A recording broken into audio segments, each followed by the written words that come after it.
আজকে আমরা ক্লাস 9 এর দাফনাত কোশ্চেন আনসার 126 পেজ খুলে নিয়েছি। আর এখান থেকে যে অটমের মানে লেসন আমাদের ক্লাস 9 এর ইংলিশ টেক্সট বুকের লেসন 3 তে যে অটম কবিতাটা আছে আর লেসন 4 এ যে ডে ইন দ্য জু এর যে স্টোরিটা আছে সেইখানকার কিছু ট্রান্সফর্মিং অফ সেন্টেন্সেস করে নেব। তোমাদের মধ্যে থেকে একজন ফ্রেন্ড আমাকে কমেন্ট করেছিল যাতে আমি 126 আর 27 পেজ যেন কমপ্লিট করে দিই, তো সেই জন্য এটা অনেক কষ্ট করে লিখে আমি ভিডিও বানাতে বসে পড়েছি। আর চলো বেশি সমালোচনা করে ভিডিও শুরু করা যাক। তবে তার আগে অবশ্যই চ্যানেলটিকে সাবস্ক্রাইব করে পাশে থাকা বেল আইকন প্রেস করে দাও আর অল বাটনটা অন করে দিও যাতে আমি ভিডিও আপলোড করার সাথে সাথে তোমাদের কাছে নোটিফিকেশন চলে যায়। এর পাশাপাশি তোমরা আমাকে ফেসবুকে ফলো করে রাখতে পারো, প্লাস পেজটাকে লাইক করে রেখে দিতে পারো। আমাদের ফেসবুকে সেম নামে পেজ খোলা আছে, মাই টিউটোরিয়াল স্কিম নামেই খোলা আছে। আর সেখানে প্রতিদিন রাত 8টার সময় আমি লাইভে আসি, এসে তোমাদের সমস্ত সমস্যার কথা তোমরা যদি আমাকে বলো তাহলে সেগুলো আমি তোমাদেরকে একদম সাথে সাথেই বুঝিয়ে দিতে পারবো। আর সেখানে প্রতিদিন বিভিন্ন টপিক নিয়ে আমরা আলোচনাও করব। তাহলে ওই পেজটাকেও ফলো করে দাও। আর তার সাথে সাথে দেখো ডেসক্রিপশন বক্সে আমি লিঙ্ক দিয়েছি, হোয়াটসঅ্যাপের একটা চ্যানেল আছে, সেটাকেও ফলো করে দিই। ওখানেও আমি বিভিন্ন রকম পড়াশোনার আপডেট দিতে থাকবো। তো লাইক, ফলো, সাবস্ক্রাইব সব করা হয়ে গিয়ে থাকলে এবার আমরা ভিডিও শুরু করি। তো এখানে দেখো প্রথমেই আছে I love the fitful gust. এটাকে আমাদেরকে ভয়েস চেঞ্জ করতে হবে।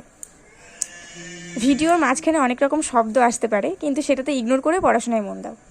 তো এখানে ভয়েস চেঞ্জ আছে I love the fitful gust, মানে আমাদের এখানে আছে যে আমি ঝোড়ো হাওয়া ভালোবাসি। তাহলে এটাকে যদি আমরা ভয়েস চেঞ্জ করে তাহলে কি হবে, আমার দ্বারা ঝোড়ো হাওয়াকে ভালোবাসা হয়। তাহলে এখানে কি করব, I love the fitful gust. এখানে দ্য ফিটফুল গাস্ট হচ্ছে আমাদের অবজেক্ট, আর আই হচ্ছে সাবজেক্ট, লাভ হচ্ছে ভার্ব। তাহলে আমরা এখানে কি করব, অবজেক্ট যেটা সেটা সাবজেক্ট নিয়ে চলে আসবো। তাহলে দ্য ফিটফুল গাস্ট সাবজেক্ট হবে, তারপরে একটা অক্সিলারি নিয়ে আসবো। যেহেতু এটা প্রেজেন্ট টেন্সে আছে তার জন্য ইজ করব, আর যেহেতু ফিটফুল গাস্ট আমাদের সিঙ্গুলার সেই জন্য ইজি হবে, আর হবে না। আর এখানে বাই মি হবে, ইজ লাভড হবে, মানে লাভের পাস্ট পার্টিসিপল ফর্ম হবে লাভড, তারপরে বাই মি হবে। তাহলে আমাদের আনসার কি দাঁড়াবে, the fitful gust is loved by me. আরেকটুখানি জুম করি, হ্যাঁ এবার ঠিক আছে। তারপরে কি আছে, I love the fitful gust, it shakes the casement all day. এটাকে কমপ্লেক্সে করতে বলা হয়েছে।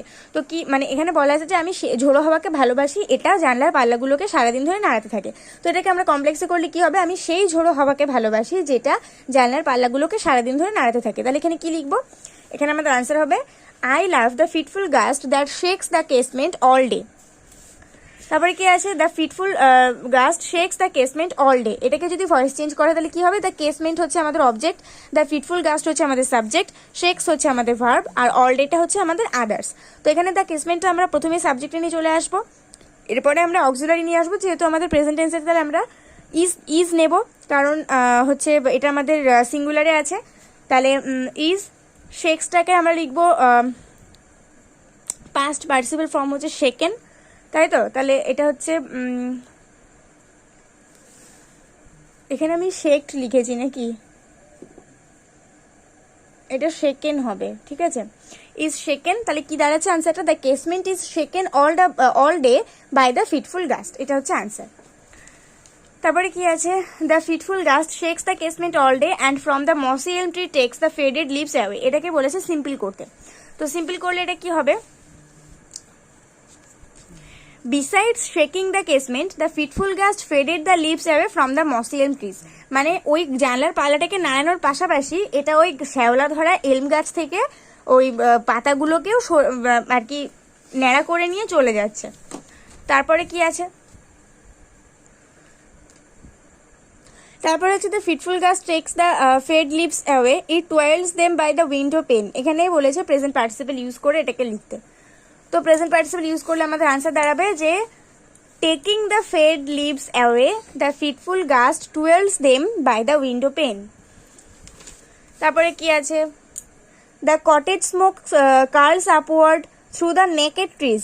তো এটাকে কমপ্লেক্স করতে বলা হয়েছে, তো আমরা করবো the cottage smoke curls upwards through the trees which are naked.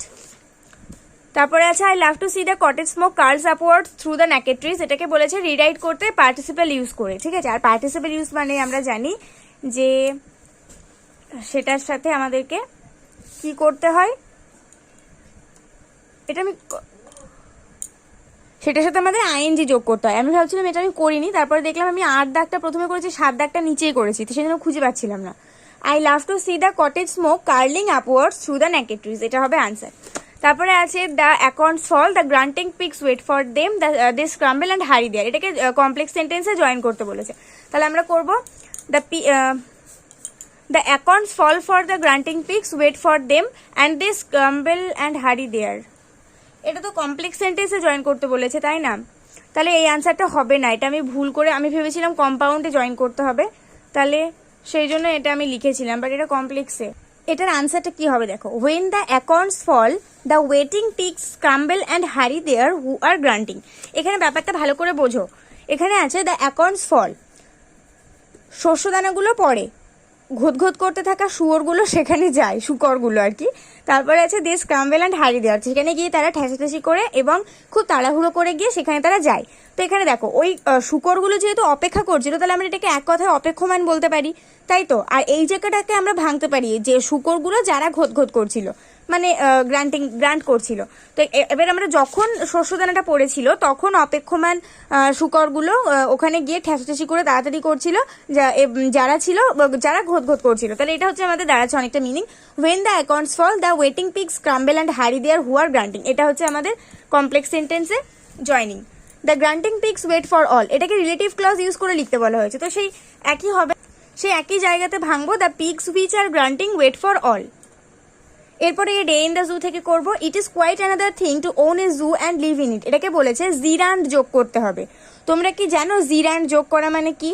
আমি ঠিক জানি না, তোমাদেরকে কখনো জিরান্ড যোগ করা বা ইন প্লেস অফ, মানে এখানে বলেছি ইনফিনিটিভ যেখানে আছে সেখানে জিরান্ড যোগ করতে হবে। ইনফিনিটিভ মানে আমরা জানি টু, তাহলে টু আছে এখানে, আর জিরান্ড যোগ করা মানে কি, টু এর পরে যে ভার্বটা থাকে সেই ভার্বের সাথে আইএনজি যোগ করতে হয়, সেটা হচ্ছে জিরান্ড যোগ করা বলে।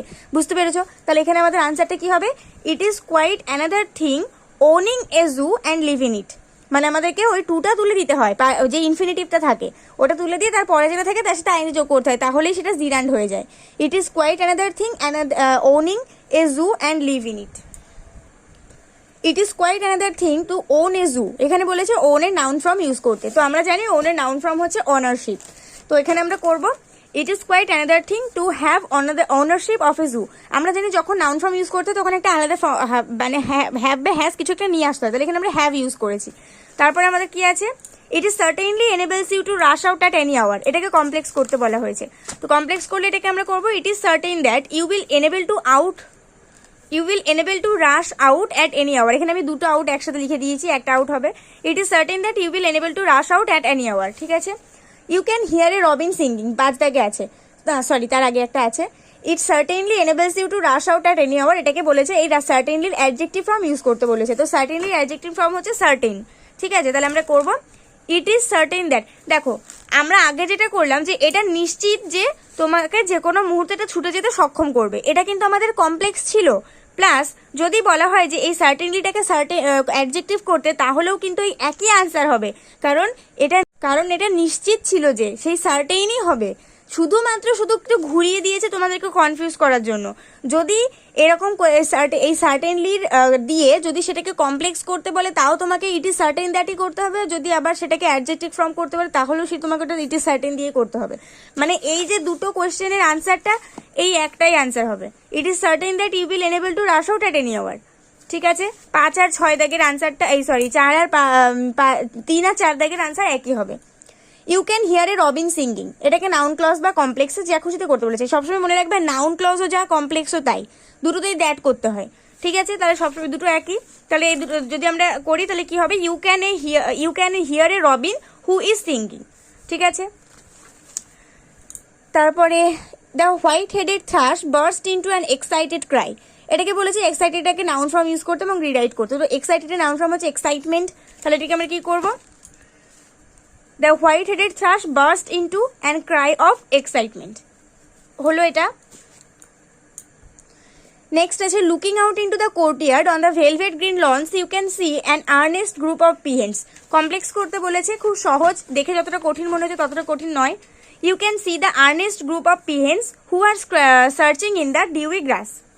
কোনটা বললাম, কোথা থেকে কোথায় চলে এসেছি, এটা আমাদের ছিল 7 দাগের কোয়েশ্চেন, আর 7 দাগের কোয়েশ্চেনের আনসার হচ্ছে when you look out into the courtyard on the velvet green lawn you can see an earnest group of peahens, এটা হচ্ছে আনসার। আর আগেরটা যেটা দেখালাম না ওটা 8 দাগের, you can see an earnest group of peahens searching the dewy grass, এটাকে বলেছে রিলেটিভ ক্লজে করতে। তো এটা রিলেটিভ ক্লজে করলে হবে you can see the earnest group of peahens who are searching in the dewy grass। তারপরে আছে you can see an earnest group of peahens searching the dewy grass. এটাকে বলেছে আর্নেস্টের অ্যাডভার্ব ফর্ম ইউজ করতে এবং আরেকবার লিখতে। তো আর্নেস্টলি হবে এটা। তাহলে এখানে আমরা কি করব, এখানে আমরা করব you can see a group of peahens earnestly searching the dewy grass. ঠিক আছে, তারপরে কি 10 থেকে আছে at 8 o'clock the zoo staff arrives, make it complex. Complex করতে বলেছে, তাহলে আমরা কি করবো, when it will be 8 o'clock, যখন 8টা বাজবে, দ্য জু স্টাফস অ্যারাইভস, তখন জুয়ের ওই চিড়িয়াখানার স্টাফরা এসে পৌঁছবে। এটা হচ্ছে আমাদের কমপ্লেক্স সেন্টেন্স।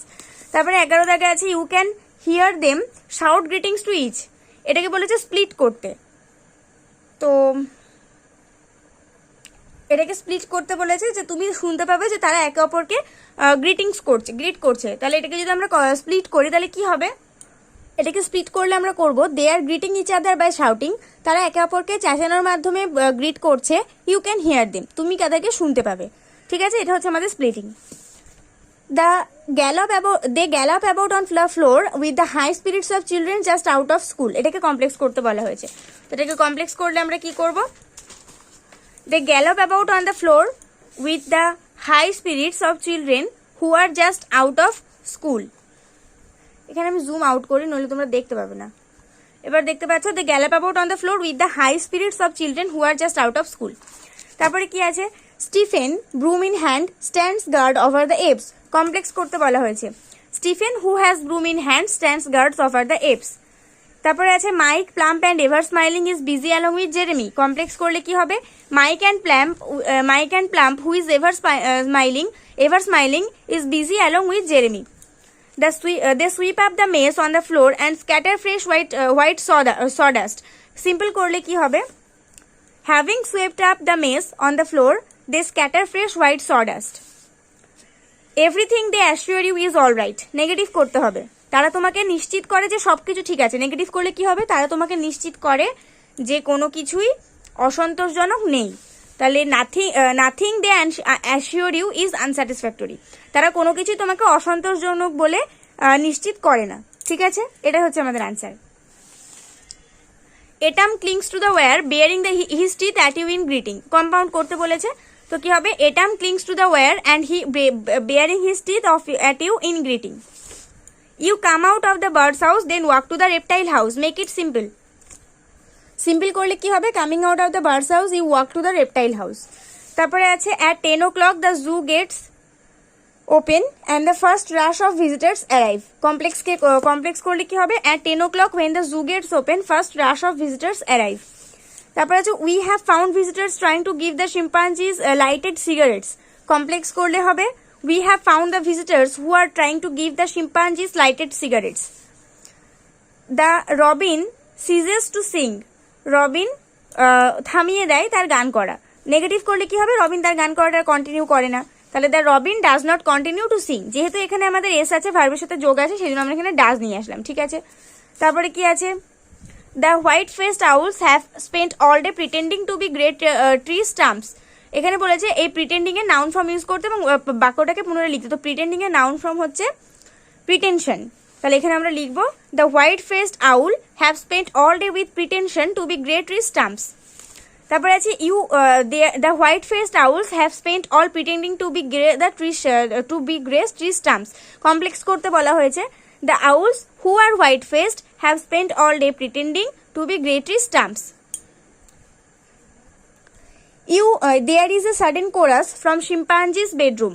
কমপ্লেক্স করলে কি হবে, there is a chorus which is sudden from chimpanzee's bedroom. You watch through the window the moon separating itself from the shadow of the trees. Complex করলে কি হবে, you watch through the window the moon which is separating itself from the shadows of the trees. তারপরে আছে as you lie in bed you watch through the window the moon. Simple করলে কি হবে, simple করলে হবে lying in bed you watch through the window the moon. তো এখানে আমি 126 পেজ আর 127 পেজ কমপ্লিট করলাম। আশা করছি ভিডিওটা তো তোমরা একটা করে লাইক করে দিয়ে বন্ধুদের সঙ্গে অনেক অনেক শেয়ার করে দেবে।